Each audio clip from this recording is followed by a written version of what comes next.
Hey everyone, welcome back to the English Growth Podcast. I'm Alex. And I'm Emma. We're so glad you're here with us today. If you're learning English and you sometimes feel stuck or frustrated, don't worry, you're not alone. That's right. In this episode, we're going to talk about something that every English learner wants to know: how to improve quickly. Exactly. Today, we'll be sharing 10 practical tips that can really help you move forward in your English journey.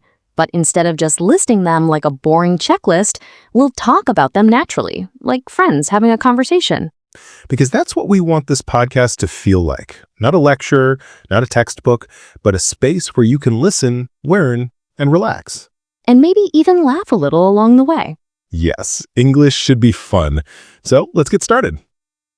So Alex, when you think about improving English quickly, what's the first thing that comes to mind? Honestly, the first thing is consistency. It doesn't matter if you study for 2 hours one day and then do nothing for a week. What really works is doing a little every single day. I completely agree. Even 15 or 20 minutes daily can be so powerful. It's like exercising. You don't get fit by going to the gym once a month. You need small, regular habits. Exactly. And I think learners sometimes forget that. They think, if I don't have a whole hour, it's not worth it. But actually, those short daily moments add up. Yes, and it also feels less stressful. Imagine you tell yourself, okay, I'll just watch a short English video today, or I'll read one page of an English book. That feels easy. And the more you do it, the more natural it becomes. Exactly. And it turns English into something real, not just something from a textbook. Another tip that really changed the way I learned languages was speaking out loud. I know a lot of learners feel shy about speaking. Ooh, yes, that's a big one. Many people wait until they feel ready to speak, but the truth is, you'll never feel completely ready. You just have to start. Right, and you don't always need a partner. You can practice speaking out loud by yourself. For example, describe what you're doing in English. Like, I'm making coffee. I'm opening the fridge. That's such a good tip. I do that too. It feels silly at first, but it really builds confidence, and your brain starts connecting English with your daily life. Exactly. It turns English into something real, not just something from a textbook. Another one I love is listening to English every day, even passively. Yes, like podcasts, audiobooks, or even YouTube videos. You don't always have to understand every single word. Just let your ears get used to the sounds and rhythm. I remember when I was learning French, I used to listen to French music while doing housework. At first, I didn't understand much, but after a while, I started recognizing words and phrases without even trying. That's exactly how it works. Your brain is amazing. It picks up patterns if you give it enough input. So we've already touched on a few tips: consistency, speaking out loud, listening daily, but I think another important one is not being afraid of mistakes. Oh yes, mistakes are your friends. If you never make mistakes, it means you're not challenging yourself. Exactly. And sometimes learners think mistakes are something to be ashamed of, but really, mistakes are just proof that you're learning. I always tell my students, if you make a mistake today, you'll probably remember it forever. And that means you just learned something new. Yes, it's like a free lesson. Emmett, what do you think about writing as a way to improve quickly? I think writing is fantastic, especially journaling. When you write a little every day, it helps you organize your thoughts in English, and you can also see your progress over time. That's true. And the best part is you don't need anyone else to start writing. You can do it alone, anywhere, anytime. Yes, and if learners want feedback, they can use tools online or even language exchange communities. But even without feedback, writing daily makes a big difference. I feel like we could go on and on about these tips. Oh, absolutely. And we will, because we've still got more to share. That's right. This episode is going to be a deep dive. We're not rushing through these tips. We're going to explore each one, give examples, and show you how to use them in real life. So if you're listening right now, stay with us. Grab a notebook if you want, or just relax and enjoy. Our goal is to make English feel easier, more natural, and more fun. And remember, the English Growth Podcast is here to help you grow step by step. All right, let's keep going with our next tip. Okay, so the next tip we want to talk about is reading. And I know some learners immediately think, oh no, reading is boring, but it doesn't have to be. Right. You don't need to read Shakespeare or difficult novels. Start with things that interest you. If you love football, read football news in English. If you like cooking, read recipes or food blogs in English. Exactly. Reading should feel enjoyable, not like homework. And the nice thing about reading is you can take your time. You don't feel the same pressure as when someone is speaking to you quickly. Yes, you can pause, look up words, reread sentences, and over time, you'll notice your vocabulary growing naturally. And I think learners shouldn't worry about understanding everything. Even if you understand 70 or 80%, that's great. You're still training your brain. Totally agree. It's about building a habit, not being perfect. You know, Alex, another tip that works well is using English in daily routines, like changing the language on your phone to English. That's a good one. At first, it might feel confusing, but after a while, you'll just get used to it. You'll learn words without even studying them. Yes, I remember when I switched my phone to Spanish, suddenly I learned words like settings, notifications, storage, things I never learned in a textbook. Exactly. Those little changes make English part of your daily life. And the more you surround yourself with it, the faster you'll improve. Another thing I always tell learners is shadowing. Ah, yes, shadowing is powerful. For anyone who doesn't know, shadowing means listening to something in English and repeating it immediately, like an echo. Yes, it helps you improve your pronunciation, rhythm, and even your confidence. I remember the first time I tried shadowing, it was difficult, but after a few weeks, I noticed I could speak faster and more smoothly. That's because your mouth and brain get used to moving in English. It's like training your muscles.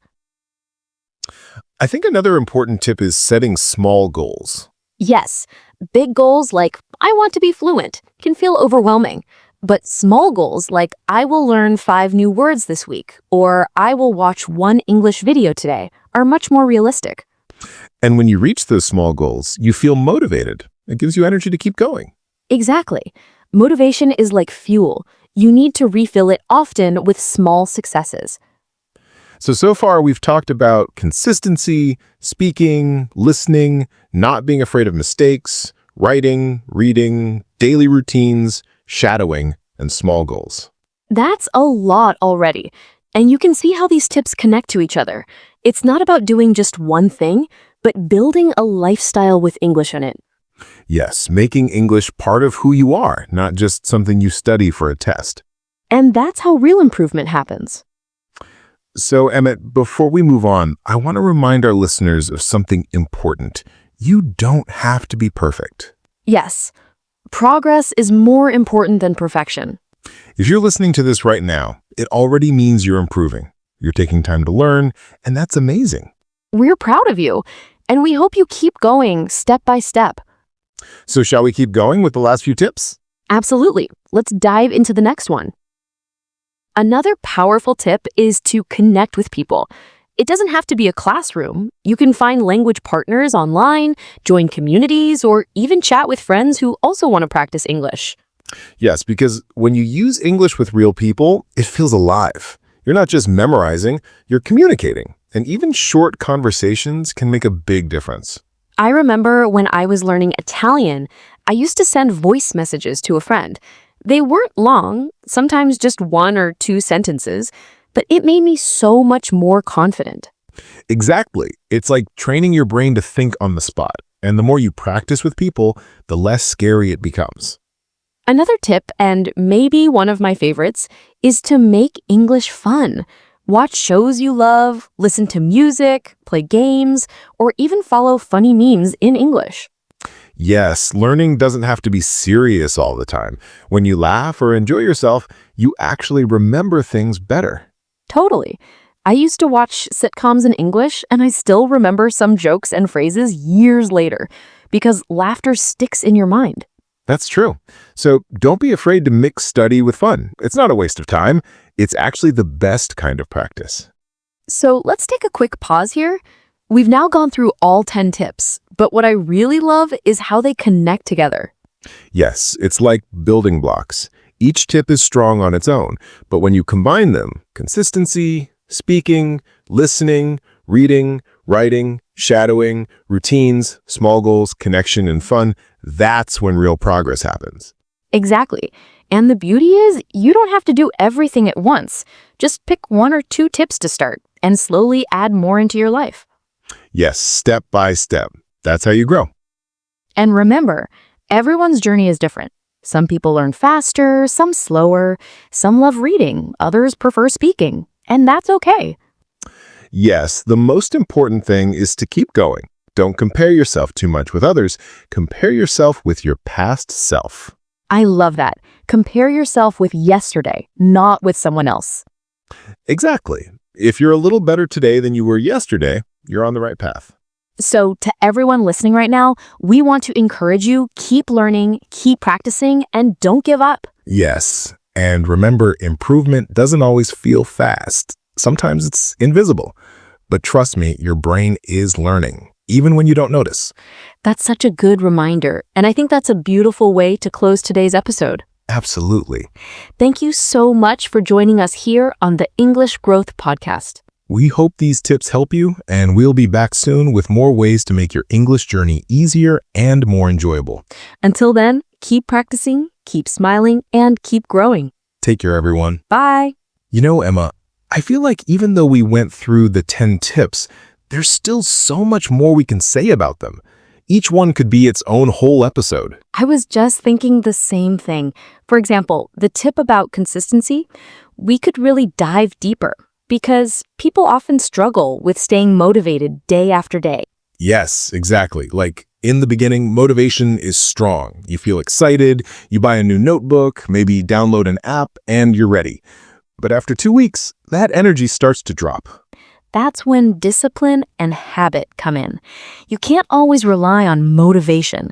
Sometimes you have to create small routines that carry you, even when you don't feel like studying. Right. It's kind of like brushing your teeth. You don't need motivation for that. You just do it because it's part of your life. That's a great comparison. And I think that learners can do the same with English. For example, I listen to a podcast every morning when I drink coffee, or I read 1 page in English before bed. Yes, those little rituals make English part of your identity. It's not about studying. It's just who you are. Speaking of identity, I think it's interesting when learners start to feel like English becomes a second personality for them. Oh, I've noticed that too. Sometimes people feel shy in their native language, but in English, they suddenly feel more confident. Yes, it's almost like English gives them a fresh voice. I think that's beautiful. It really is. And it shows how learning a language is not just about grammar and vocabulary, it's about discovering new parts of yourself. Exactly. Which is why enjoying the process is so important. If you only focus on exams or results, you miss out on the experience of becoming a new version of yourself. That reminds me, we talked earlier about mistakes, right? I want to add something there. Go on. I think learners should celebrate mistakes, like actually feel proud when they make them, because mistakes mean you're being brave enough to try. I love that. Imagine if every time you made a mistake, you said to yourself, "Great, that's progress." It would change the whole experience. Exactly. Instead of fear, you'd feel excitement. And honestly, native speakers make mistakes too. We forget words, we mix up grammar. It happens all the time. Yes. English is not about being perfect. It's about connection. If you can express your idea and people understand you, that's success. You know, Alex, I think this is why podcasts are such a powerful tool for learning. Because here, our listeners are not just hearing rules. They're hearing natural conversation, real rhythm, and real human mistakes too. Exactly. We're not reading from a textbook. We're just 2 people talking. And that's what makes it valuable. Yes, and I hope our listeners feel like they're sitting with us, almost like part of the conversation. That's the goal, to make English feel less scary and more like sitting with friends. So maybe, Alex, we should take each of these tips and expand more with real-life examples, stories, and even exercises for our listeners. That's a great idea. We could spend some time now just going deeper into 1 or 2 of them, so our listeners get a more practical sense of how to use the tips in real life. Perfect. Which one should we start with? Hmm. I'd say let's start with speaking out loud, because that's the one most learners avoid, but it's also the one that brings the fastest improvement. I couldn't agree more. So, speaking out loud.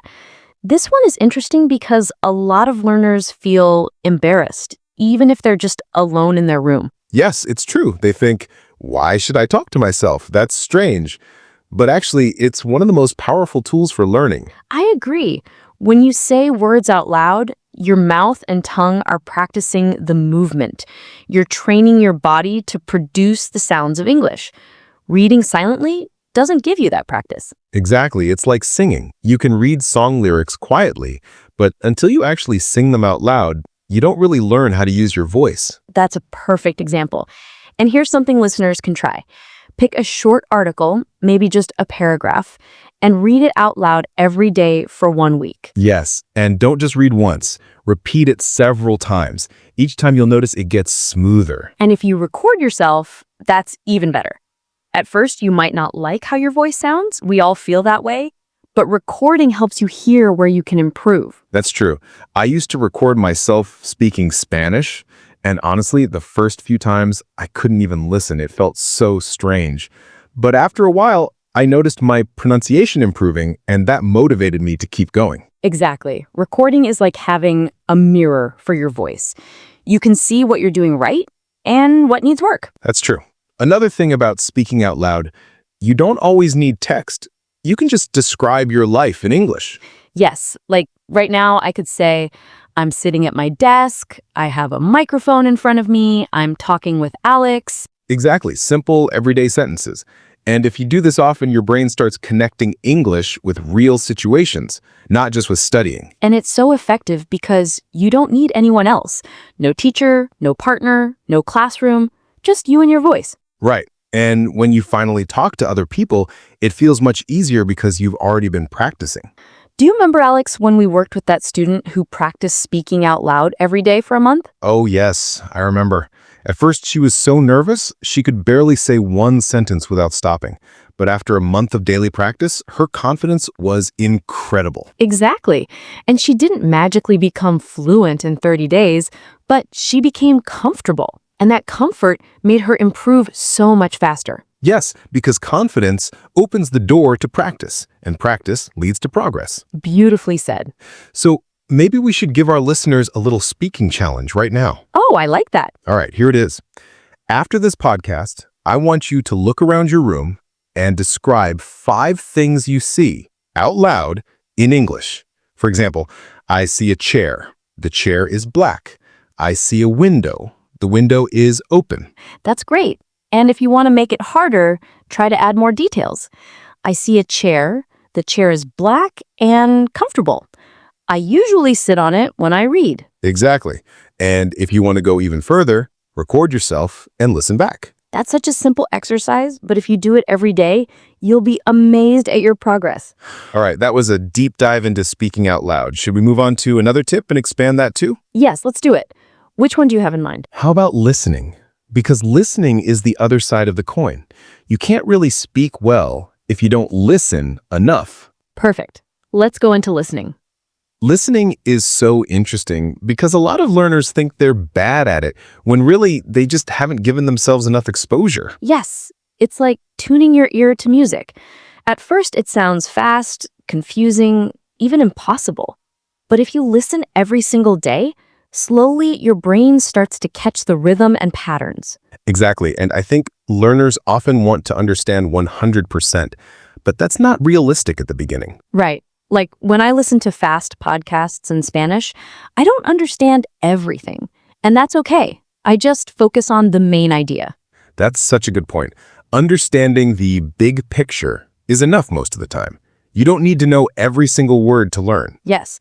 Like if you're watching a TV show, maybe you miss some sentences, but you can still follow the story from context. And that builds confidence, because later, when you hear that same word or phrase again, you'll recognize it. So, Alex, what do you usually recommend to learners who want to improve listening?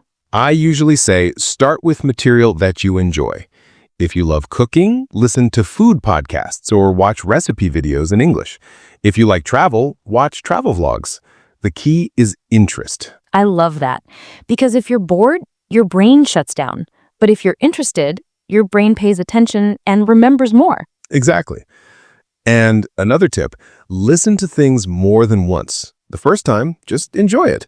The second time, focus on the words.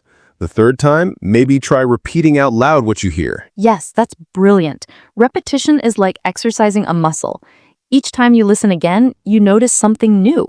And learners shouldn't be afraid of easy listening. Even children's shows or simple podcasts are valuable. You don't have to start with the news or complicated academic lectures. Yes, I always tell my students, easy input is not childish. It's smart. It gives you confidence and a strong foundation. I remember when I was learning French, I used to listen to the same 10 songs again and again. At first, they were just sounds, but after a while, I started to catch whole sentences. Yes, music is such a powerful tool. The rhythm and melody help you remember the words. I still remember Spanish phrases just because they were in a catchy song. Exactly. Songs stay in your head. And the best part is you're learning without even realizing it. It's like language learning sneaking into your brain while you're having fun. So maybe we should also give a little listening challenge, like we did with speaking. Yes, let's do that. All right, listeners, here's your challenge. Pick one short English video or podcast, maybe 5 minutes long. Listen to it once without stopping. Don't worry if you don't understand everything. Then, listen again, and this time, try to catch just a few key words. Maybe write down 3 words or phrases you hear clearly. And finally, listen a third time and try to repeat 1 or 2 sentences out loud, even if it feels difficult. Yes, this simple exercise will train your ear, improve your memory, and help your speaking at the same time. And if you do this every day, even with short clips, your listening will improve so much faster than you expect. That was a really good dive into listening. Yes, and I think our listeners will find it very practical. So, should we keep this going and expand another tip? Definitely. How about we talk more deeply about reading? Because that's one learners either love or avoid. Great idea. Let's get into reading. So, Alex, we've talked about speaking, listening, reading, and so much more. I think our listeners now have plenty of ideas they can try in their daily lives. Yes, and the most important thing to remember is don't try to be perfect. Just try to be consistent. Small steps every day really do add up. Exactly. And we want to remind you, if you're listening right now, you're already on the path of improvement. You're taking action, and that's what matters most. We're so proud of you for showing up and investing in your English. Thank you for joining us on today's episode of the English Growth Podcast. We'll be back again soon with more conversations, more tips, and more ways to help you grow. Until then, keep learning, keep practicing, and keep enjoying the journey. Take care, everyone. Bye.